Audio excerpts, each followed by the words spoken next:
പ്രായപൂർത്തിയെത്തിയ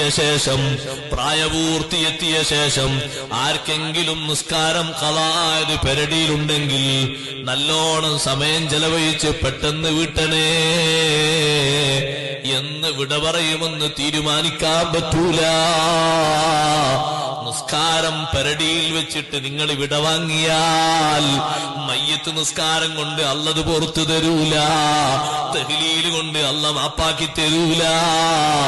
ഏത് ലോകപണ്ഡിതൻ വന്ന് ജനാസക്ക് നേതൃത്വം നൽകിയാലും, ലോകത്തെ ഏറ്റവും വലിയ തങ്ങൾ വന്ന് നിസ്കാരത്തിന് നേതൃത്വം നൽകിയാലും, കോടിക്കണക്കിന് തഹ്ലീൽ ചൊല്ലിയാലും, കോടിക്കണക്കിന് ധർമ്മം ചെയ്താലും, ലക്ഷക്കണക്കിന് കിൻഡൽ അരി വിതരണം ചെയ്താലും, ഒരുപാട് പോത്തിറച്ചി വിതരണം ചെയ്താലും പെരടിയിലെ നിസ്കാരം അല്ല പൊറുക്കൂല.